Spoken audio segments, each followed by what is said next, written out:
Hello दोस्तों, क्या आप जानते हैं कि हम में से ज्यादातर लोग अपने जीवन के सबसे महत्वपूर्ण फैसले बिना सोचे समझे और जाने बूझे सिर्फ आदत, भावनाओं और भीड़ की नकल में ले लेते हैं। कभी कभी हमें लगता है कि हम खुद के सोचने के तरीके को कंट्रोल कर रहे हैं, लेकिन सच्चाई ये है कि हमारी सोच के पीछे छुपे हैं दर्जनों ऐसे मानसिक जाल, मेंटल ट्रैप्स, जो चुपचाप हमारे निर्णयों को बिगाड़ते हैं और हम जानते भी नहीं। आज के इस वीडियो में हम लेकर आए हैं the art of thinking clearly की एक दमदार और दिल को झकझोर देने वाली बुक समरी। ये सिर्फ एक किताब नहीं है, बल्कि आपकी सोच को साफ, तेज और बुद्धिमान बनाने की एक कुंजी है। आप जानेंगे कि क्यों ज्यादातर लोग सिर्फ सफल लोगों की कहानियां देखकर गलत निर्णय ले बैठते हैं, क्यों हमारा दिमाग हर बार वही गलतियां दोहराता है और कैसे आप इन ट्रैप्स से बच सकते हैं। इस वीडियो को देखने के बाद आप अपनी सोच के उस चश्मे को साफ कर पाएंगे जिससे आप इस दुनिया को देखते हैं।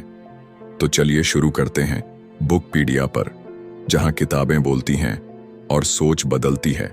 Chapter 1, survivorship bias. एक गहरी रात थी। आसमान में तारे चमक रहे थे, लेकिन जमीन पर कुछ लोग अपनी आंखों में ऐसे सपने लिए बैठे थे जो हर किसी की किस्मत में नहीं होते। वो सपने कामयाबी के, शोहरत के, अमीरी के। कुछ लोग एक कप चाय के साथ यूट्यूब पर सक्सेस स्टोरीज देख रहे थे।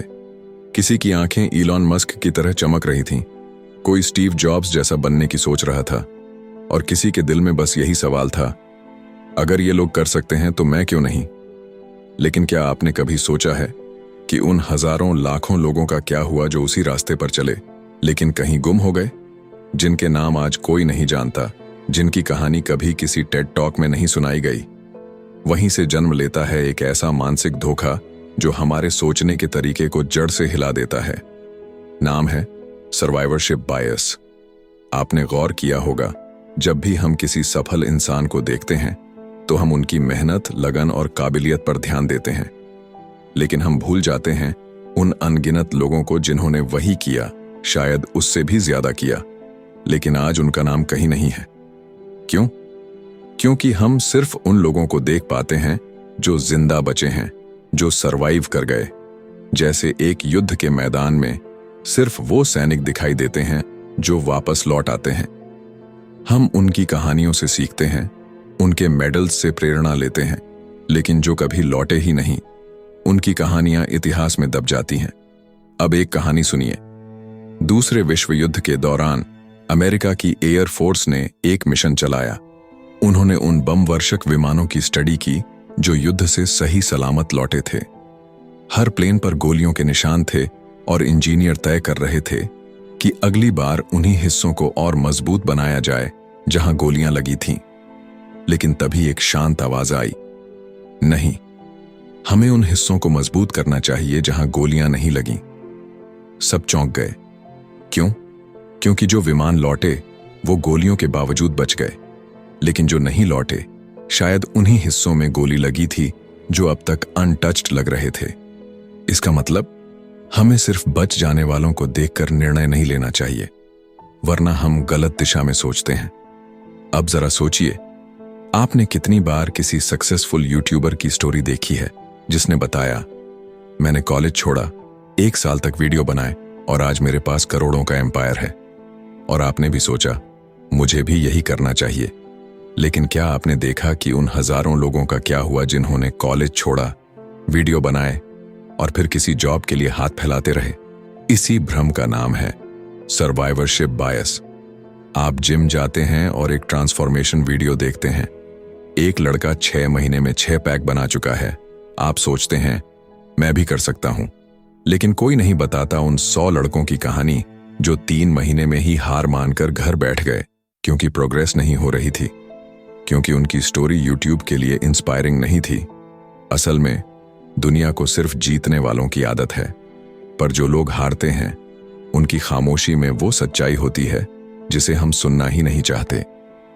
अब सोचिए, अगर आप एक किताब लिखना चाहते हैं और सोचते हैं J.K. रोलिंग ने भी रिजेक्शन झेला और फिर दुनिया की सबसे बड़ी लेखिका बनी, तो मैं भी बन सकता हूं। ये सोच प्रेरणादायक है, लेकिन अधूरी। आपने उन हजारों लेखकों को नहीं देखा जिनकी किताबें कभी छपी ही नहीं, जिनकी कहानियां कोई जानना नहीं चाहता। सर्वाइवरशिप बायस हमारे सपनों को अंधेरे में नहीं ले जाता, लेकिन हमें एक झूठा उजाला दिखाता है जिससे हम ठोकर खा बैठते हैं। इस दुनिया में हर सफल इंसान की कहानी के पीछे सैकड़ों अधूरी कहानियां दबी होती हैं। हमें सीखना चाहिए, समझना चाहिए, लेकिन आंखें मुंह कर किसी का अनुकरण करना वो सबसे खतरनाक गलती हो सकती है।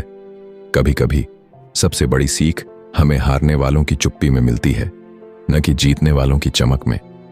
तो अगली बार जब आप किसी की सफलता से प्रेरित हों तो एक पल रुककर सोचिए, मैं क्या पूरी तस्वीर देख पा रहा हूं, या मैं सिर्फ उन चेहरों को देख रहा हूं जो मंच पर हैं, जबकि मंच के पीछे सैकड़ों गुमनाम चेहरे चीख रहे हैं, हम भी वही रास्ता चले थे।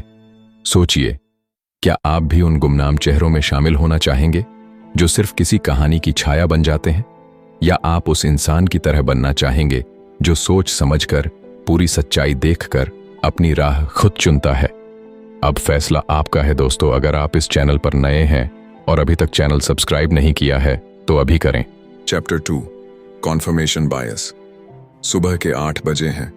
आपने मोबाइल उठाया, इंस्टाग्राम खोला और वहां एक पोस्ट थी, सपनों का पीछा करो, कॉलेज तुम्हें कुछ नहीं सिखाता। आपने तुरंत लाइक किया और मन में एक आवाज आई, देखा, मैं जो सोच रहा था वही तो सही है। कुछ देर बाद आपने YouTube पर एक वीडियो देखा। एक लड़का बोल रहा था, मैंने स्कूल छोड़कर 3 साल में करोड़ों की कंपनी बना ली। और आप फिर मुस्कुरा दिए, जैसे आपकी सोच को किसी ने हरी झंडी दे दी हो। लेकिन क्या आपने कभी यह महसूस किया है कि आप सिर्फ उन्हीं बातों को ज्यादा मानते हैं जो पहले से आपके मन में बैठी हुई होती हैं, और बाकी सारी बातें जिन्हें सुनना चाहिए, जिनसे सीखना चाहिए, आप बस नजरअंदाज कर देते हैं? यहीं से शुरू होती है एक बेहद गहरी और खतरनाक मानसिक भूल, कॉन्फर्मेशन बायस। ये वो चुपचाप चलने वाला खेल है जो हमारे दिमाग में रोज होता है, बिना शोर किए, बिना बताए, और हम हर दिन उसमें हार रहे होते हैं, सिर्फ इसलिए क्योंकि हम सिर्फ अपनी सोच को ही सच मान बैठते हैं। अब सोचिए, अगर आप मानते हैं कि आप भाग्यशाली हैं तो आपको हर छोटी चीज में अपनी किस्मत नजर आएगी। कोई रास्ता खाली मिल गया, देखो मैं कितना लकी हूं। लेकिन जिस दिन कुछ गलत हो गया तो आप कहेंगे, शायद आज का दिन ही बुरा है। आप कभी ये नहीं सोचते कि आपकी सोच ने ही आपको वो देखने पर मजबूर किया जो आप देखना चाहते थे। इंसान को सबसे ज्यादा खुशी तब मिलती है जब वो सुनता है, तुम सही थे, और सबसे ज्यादा तकलीफ तब होती है जब कोई कहे, तुम गलत हो। इसी दर्द से बचने के लिए हम अपनी आंखें बंद कर लेते हैं और कॉन्फर्मेशन बायस हमारे लिए एक सुरक्षित चादर बन जाता है। मान लीजिए आपने ठान लिया कि शेयर मार्केट में पैसा लगाना बेवकूफी है। अब आप हर उस खबर को ढूंढेंगे जहां लोग पैसे गंवा चुके हैं। आपको राकेश झुनझुनवाला जैसे निवेशकों की बातें बकवास लगेंगी। आप हर बार वही उदाहरण खोजेंगे जो आपकी सोच को सही साबित कर दें। अब जरा सोचिए, क्या आप सीखना चाहते हैं या सिर्फ वही सुनना चाहते हैं जो पहले से जानते हैं? कॉन्फर्मेशन बायस हमें हमारी ही सोच की जेल में कैद कर देता है। एक ऐसी जेल जिसकी दीवारें दिखती नहीं, लेकिन जिसकी जकड़ सबसे मजबूत होती है। एक कहानी सुनिए। एक शहर में 2 दोस्त रहते थे, अजय और विजय। अजय मानता था कि दुनिया बहुत बुरी है, लोग सिर्फ अपने मतलब के लिए अच्छे बनते हैं, और विजय सोचता था कि दुनिया में अच्छाई बाकी है, बस देखने का नजरिया चाहिए। अजय जब बाजार में गया और किसी ने उसे धक्का दिया तो उसने कहा, देखा, लोग कितने बुरे हो गए हैं। और विजय जब बाजार में गया और किसी ने उसे रास्ता दिया तो उसने कहा, देखो, इंसानियत अब भी जिंदा है। सच क्या था? बाजार वहीं था, लोग वहीं थे, फर्क सिर्फ नजरिया देखने का था। कॉन्फर्मेशन बायस ने दोनों की सोच को वैसा ही अनुभव दिया जैसा वो पहले से सोचते थे। इससे भी खतरनाक बात यह है कि कन्फर्मेशन बायस अकेले नहीं आता, ये दोस्त लेकर आता है, ईगो का, एरोगेंस का, और सबसे बुरा, इग्नोरेंस का। हम सोशल मीडिया पर उन्हीं लोगों को फॉलो करते हैं जो हमारी तरह सोचते हैं। हम उन्हीं वीडियोस को लाइक करते हैं जो हमारे विचारों की पुष्टि करते हैं। और फिर धीरे धीरे हम उस एको चेंबर में फंस जाते हैं जहां सब हमारी बात दोहराते हैं और हमें लगता है कि पूरी दुनिया हमारी तरह सोचती है, लेकिन असल में हम दुनिया नहीं देख रहे होते, हम सिर्फ अपना प्रतिबिंब देख रहे होते हैं। और जब कोई हमारे विचारों से अलग बात करता है, हम उसे काट देते हैं, अनफॉलो कर देते हैं, ब्लॉक कर देते हैं। क्यों? क्योंकि हमें वो सुनने की आदत नहीं जो हमें असहज करे। हमें बस वही सुनना पसंद है जो हमारे भीतर बैठे विश्वास को और मजबूत कर दे। लेकिन यहीं पर रुकना जरूरी है। अगर आप वाकई समझदार बनना चाहते हैं तो आपको उन विचारों से भी टकराना होगा जो आपकी सोच के विपरीत हों, क्योंकि सच्चा ज्ञान वहीं जन्म लेता है जहां विरोध होता है, जहां तकरार होती है, जहां मैं गलत भी हो सकता हूं जैसी विनम्रता होती है। कॉन्फर्मेशन बायस एक मीठा जहर है। वो हमें तुरंत राहत देता है, लेकिन धीरे धीरे हमारी सोच को संकीर्ण, अहंकारी और कमजोर बना देता है। तो अगली बार जब आप कोई वीडियो देखें, कोई खबर पढ़ें या किसी की बात सुने, एक पल रुकिए और खुद से पूछिए, क्या मैं ये इसलिए मान रहा हूं क्योंकि ये सच है, या सिर्फ इसलिए क्योंकि मैं चाहता हूं कि ये सच हो? यही सवाल आपकी सोच को साफ करने की शुरुआत हो सकता है। Chapter 3, social proof. एक दोपहर आप किसी नए शहर की सड़कों पर अकेले घूम रहे हैं। भूख लग रही है, चारों तरफ रेस्टोरेंट्स की भरमार है। एक दुकान बिल्कुल खाली है, चमचमाती हुई, लेकिन अंदर कोई नहीं। और कुछ दूरी पर एक छोटा सा ढाबा है, भीड़ लगी है, लोग बाहर खड़े इंतजार कर रहे हैं। आप बिना ज्यादा सोचे सीधे उसी ढाबे की ओर बढ़ जाते हैं। क्यों? क्योंकि हमें लगता है अगर इतने लोग वहां जा रहे हैं तो वो जगह जरूर अच्छी होगी। यही है वो मानसिक जाल जो हम सबको दिन में न जाने कितनी बार फंसा लेता है। Social proof. हम इंसानों की सबसे बड़ी ताकत है समाज में रहना, और यही हमारी सबसे बड़ी कमजोरी भी है। जब हम खुद तय नहीं कर पाते कि क्या सही है तो हम दूसरों को देखने लगते हैं, और वहीं से हमारी सोच दूसरों की भीड़ में खोने लगती है। सोचिए, एक बिल्डिंग में आग लग गई है। अगर 4 लोग भाग रहे हों तो बिना आग देखे ही बाकी लोग भी दौड़ पड़ेंगे, लेकिन अगर सब शांत खड़े हों तो शायद आप भी सोचें कुछ नहीं हुआ होगा, भले ही अंदर धुआं भर चुका हो। अब आप कहेंगे ये तो इमरजेंसी सिचुएशन है। चलिए एक आसान सा उदाहरण लेते हैं। आप YouTube पर कोई वीडियो ढूंढ रहे हैं। 2 वीडियो एक जैसे टाइटल वाले हैं। एक के 2 लाख व्यूज हैं, दूसरे के 300। बिना सोचे आप पहले वाले पर क्लिक करते हैं। क्यों? क्योंकि आपके दिमाग ने कहा अगर इतने लोग देख रहे हैं तो ये बेहतर होगा। हम इसे लॉजिक का नाम देते हैं, लेकिन सच्चाई ये है कि हम हर दिन ये मानने लगते हैं कि जो ज्यादा लोग कर रहे हैं वो सही है, भले ही वो गलती ही क्यों ना हो। जैसे किसी मूर्खतापूर्ण ट्रेंड को फॉलो करना, बिना समझे किसी स्टॉक में निवेश करना, किसी धर्म या राजनीति के नाम पर झूठ फैलाना, बस इसलिए क्योंकि बाकी सब कर रहे हैं। एक कहानी याद आती है। एक आदमी शहर की मुख्य सड़क पर खड़ा होकर ऊपर आसमान की तरफ देख रहा था। शुरुआत में लोग हंसे, लेकिन कुछ ही देर में वहां और लोग आकर खड़े हो गए। वो भी ऊपर देखने लगे। फिर कुछ लोग अपनी गर्दनें ऊपर कर मोबाइल कैमरा भी ऑन करने लगे। किसी ने पूछा नहीं क्या हो रहा है, सबने मान लिया कुछ तो होगा। ये है सोशल प्रूफ, जो हमें सोचने नहीं देता, बल्कि सिर्फ दिखाता है कि सोचने की जरूरत नहीं, बाकी लोग जो कर रहे हैं वही करो। अब सोचिए, कितनी बार आपने भीड़ देखकर किसी दुकान से सामान खरीदा? कितनी बार आपने बिना रिव्यू पढ़े सिर्फ 5 स्टार देखकर कोई प्रोडक्ट ले लिया? या फिर कितनी बार किसी रील को सिर्फ इसलिए लाइक किया क्योंकि उसके लाखों लाइक्स थे? सोशल प्रूफ हमारा भरोसा छीन लेता है खुद पर, और धीरे धीरे हम दूसरों की भीड़ से अपनी पहचान तय करने लगते हैं। आपने कभी नोटिस किया, जब कोई सेलिब्रिटी कुछ पहनता है तो वो फैशन बन जाता है, चाहे वो कपड़ा अजीब हो या बेमेल, लेकिन लोग उसे अपनाने लगते हैं। क्यों? क्योंकि अगर वो कर सकते हैं तो शायद मुझे भी करना चाहिए। ये मानसिकता खतरनाक हो जाती है जब हम जिंदगी के बड़े फैसलों में भी सोशल प्रूफ को गाइड मान लेते हैं। किस करियर को चुनना है, कहाँ शादी करनी है, कौन सी लाइफस्टाइल अपनानी है। हमारा डर अलग दिखने का, हमारा डर गलत साबित हो जाने का, और हमारा लालच वैलिडेशन का।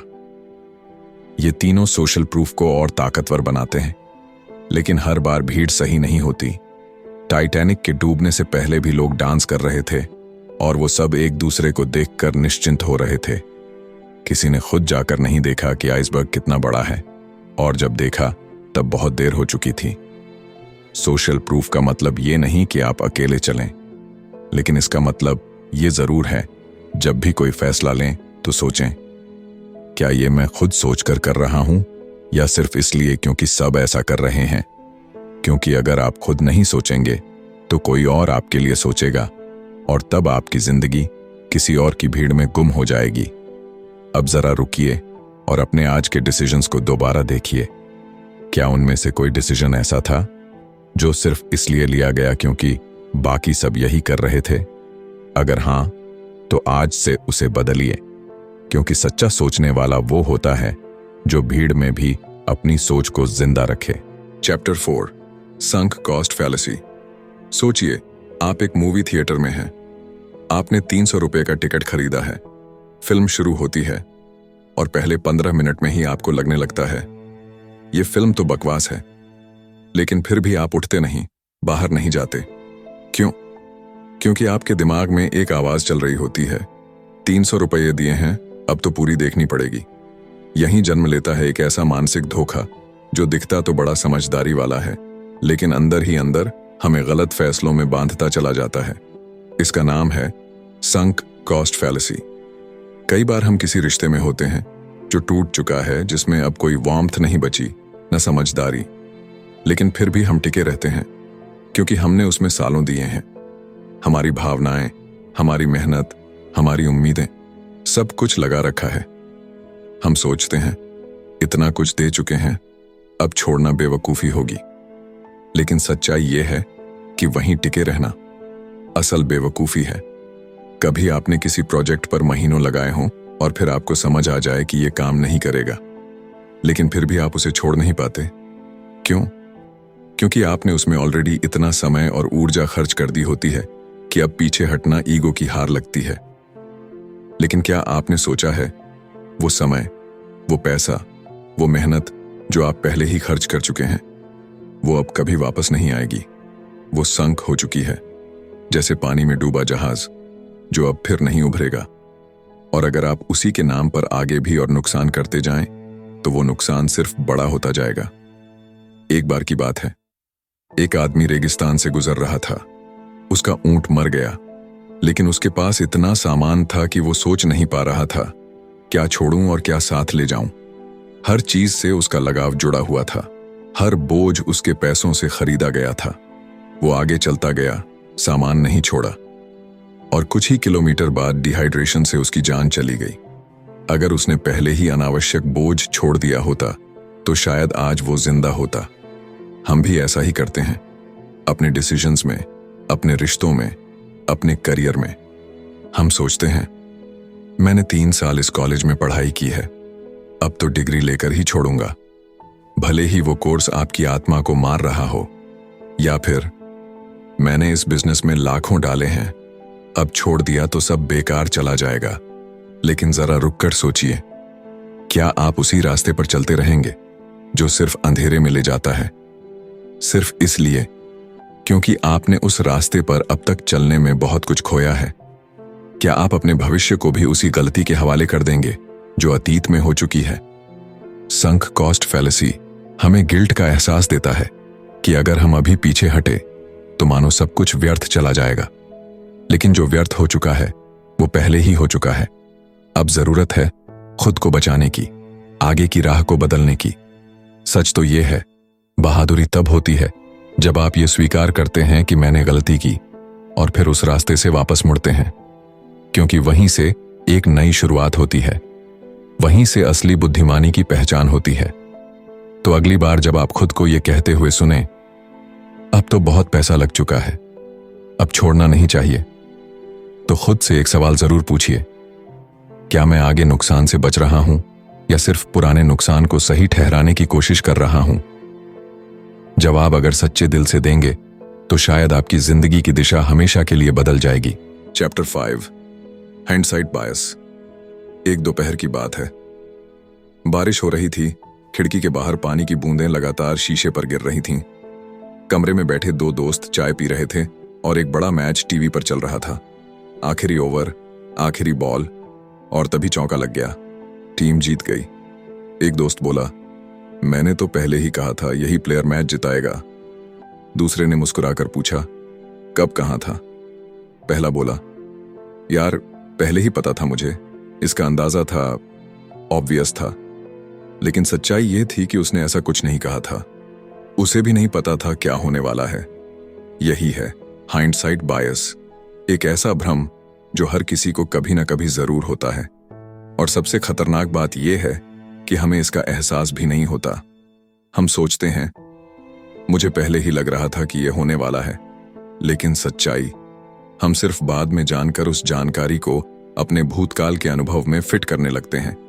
हम मान लेते हैं कि हमें पहले से पता था, जबकि असल में हमें नहीं पता था। हम उस वक्त भी उतने ही अनजान थे जितना कोई और। इसे समझने के लिए एक और कहानी सुनिए। एक लड़की MBA कर रही थी। उसे 2 जॉब ऑफर मिले, एक बड़ी कंपनी से और एक स्टार्टअप से। सबने उसे कहा, बड़ी कंपनी सेफ है, वही ज्वाइन करो।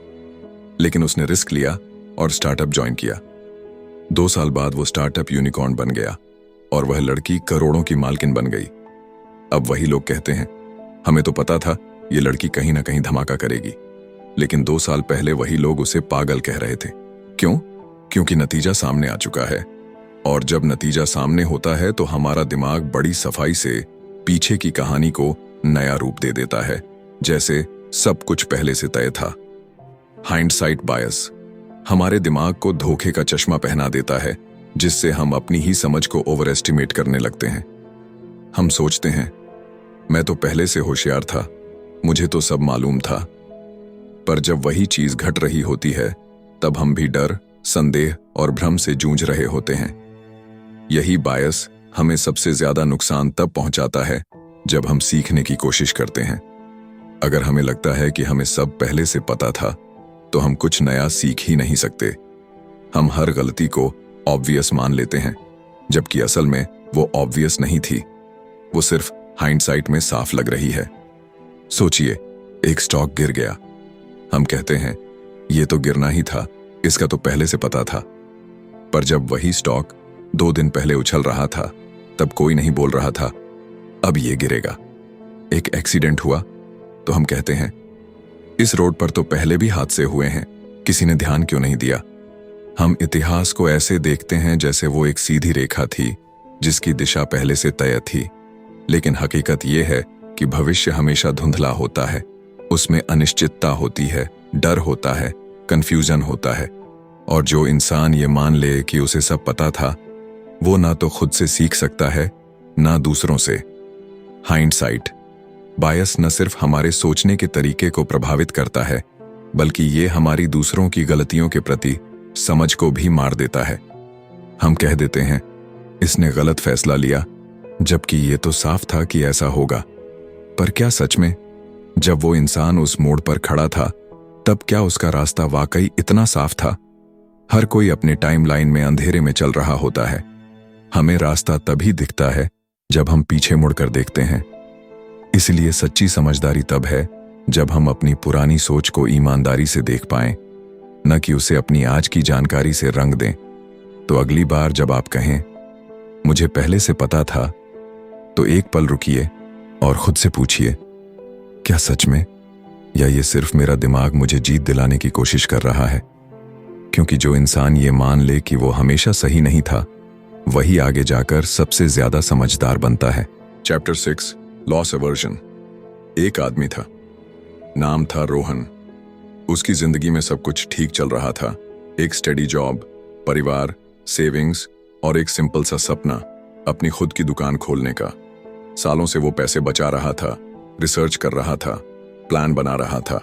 और जब आखिरकार वो दिन आया जब वो अपने सपने की शुरुआत कर सकता था, तो उसने रुक जाने का फैसला किया।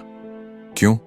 क्योंकि अगर दुकान नहीं चली तो, कहीं सारी जमा पूंजी चली गई तो, कहीं लोग पसंद न करें तो, उसका दिमाग बार बार सिर्फ एक ही चीज सोच रहा था, अगर मैंने खो दिया तो क्या होगा। यहीं से जन्म लेता है एक बेहद गहरा मानसिक जाल, लॉस अवर्जन। हम इंसान किसी चीज को पाने की खुशी से ज्यादा उसे खोने का डर महसूस करते हैं, और यही डर हमें कई बार अपनी जिंदगी की सबसे बड़ी संभावनाओं से दूर कर देता है। रोहन अकेला नहीं है। हम सभी कभी न कभी उस मोड़ पर खड़े होते हैं जहां दो रास्ते होते हैं, एक जो शायद हमें बहुत कुछ दे सकता है और दूसरा जो हमें नुकसान से बचा सकता है। और ज्यादातर बार हम उस रास्ते पर जाते हैं जो सुरक्षित लगता है, भले ही वो हमें कहीं न ले जाए। सोचिए, किसी ने आपको कहा, ये सिक्का उछालो, अगर हेड आया तो Rs1000 मिलेंगे, लेकिन अगर टेल आया तो Rs500 देने होंगे। आपका मन क्या कहेगा? ज्यादातर लोग मना कर देंगे, क्योंकि हारने का डर जीतने की उम्मीद से ज्यादा भारी लगता है। Rs1000 कमाने की खुशी Rs500 खोने के डर के सामने फीकी लगती है। ये है लॉस अवर्जन, वो मनोवैज्ञानिक ताकत जो हमारे फैसलों को डर के इर्द गिर्द बांध देती है। एक बच्चा भी जब खेल में हारता है तो वो उस हार को दिनों तक महसूस करता है, लेकिन अगर वही बच्चा जीत जाए तो खुशी बस कुछ मिनटों की होती है। क्यों? क्योंकि हमारा दिमाग नुकसान को थ्रेट की तरह देखता है। ये हमें असुरक्षित महसूस कराता है, और इंसान की सबसे गहरी बायोलॉजिकल प्रोग्रामिंग यही है, खुद को बचाना। लेकिन यहीं पर सबसे बड़ा सवाल उठता है, क्या हम सिर्फ इसलिए अपने सपनों से पीछे हट जाएं क्योंकि कहीं हम कुछ खो सकते हैं? अगर हर बड़ा काम करने से पहले हम सिर्फ ये सोचते कि अगर नुकसान हो गया तो दुनिया में कोई नई चीज बन ही नहीं पाती।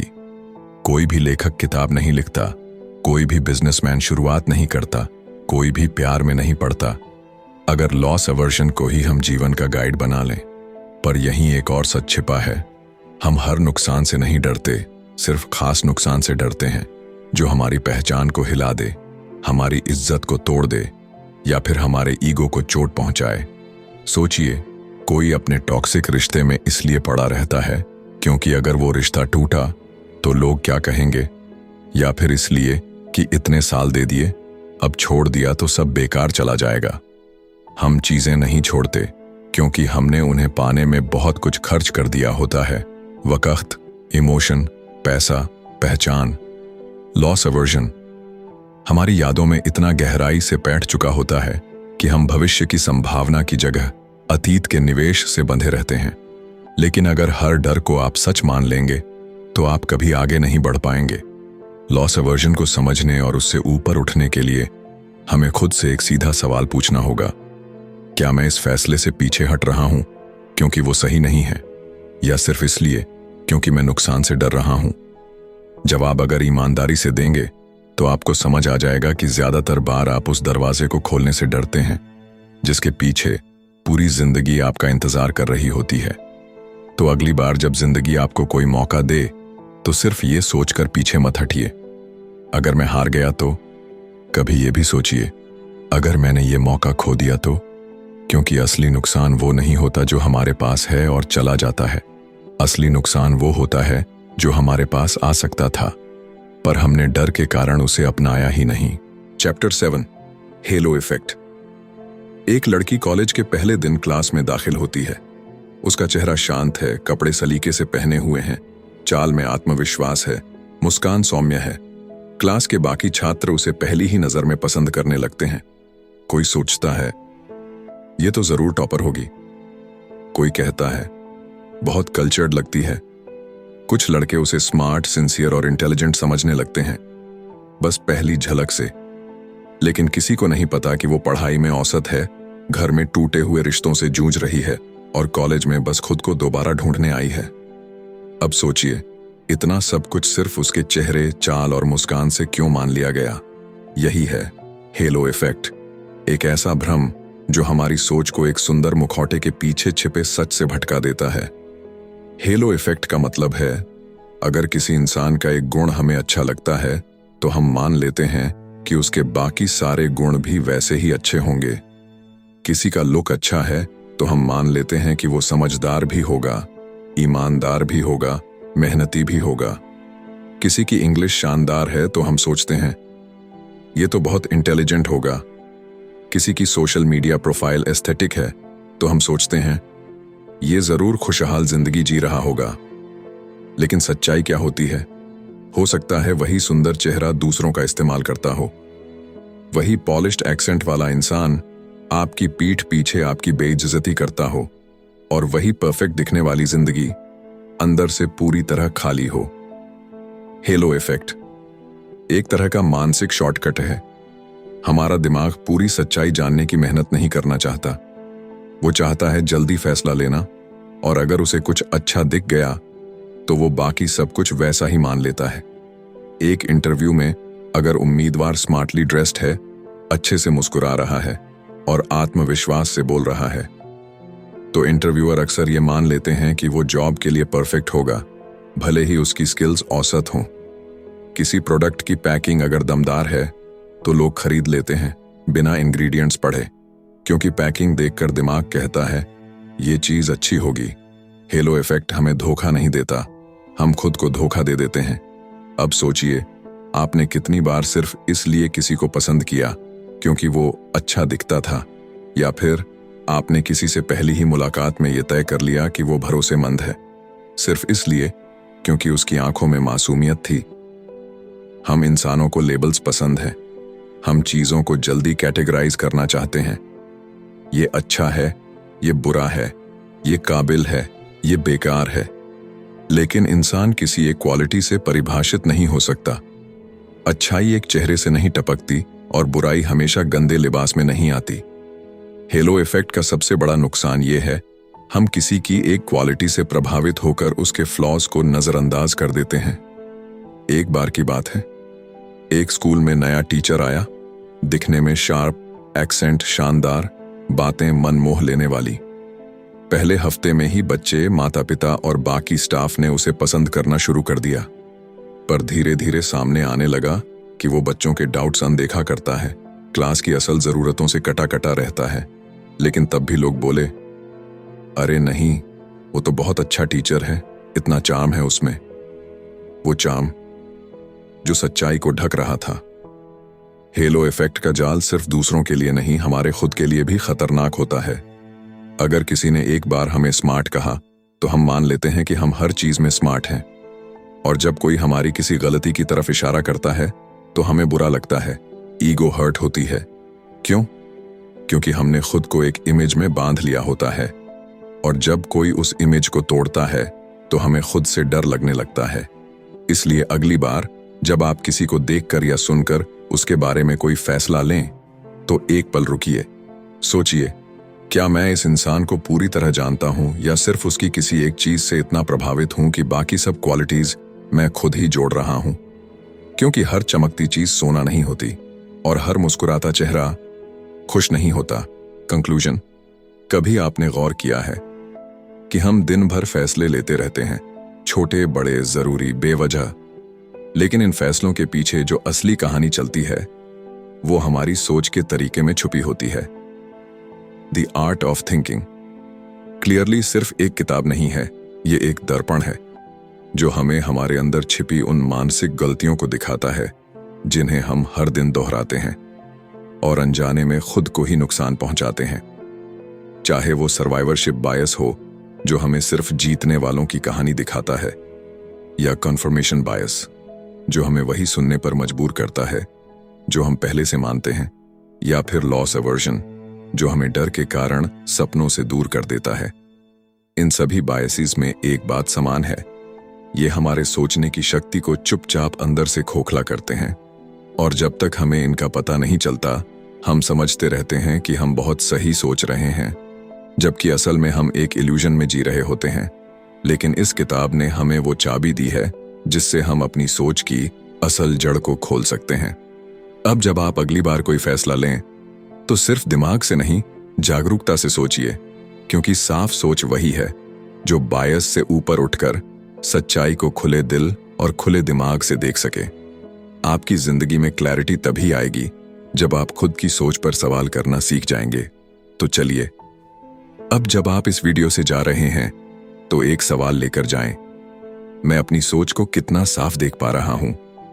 अगर यह सवाल आपके अंदर कुछ हिला गया है तो समझिए आपने किताब नहीं पढ़ी, आपने खुद को पढ़ा है। अगर आपको ये वीडियो पसंद आया तो इसे लाइक करें, कमेंट में अपनी राय जरूर बताएं और ऐसे ही जीवन बदलने वाली किताबों की गहराई तक पहुंचने के लिए बुकपीडिया को अभी सब्सक्राइब करें, क्योंकि यहाँ किताबें बोलती हैं और सोच बदलती है। मिलते हैं अगले वीडियो में एक नई किताब के साथ। तब तक के लिए सोचिए साफ, समझिए गहराई से। धन्यवाद।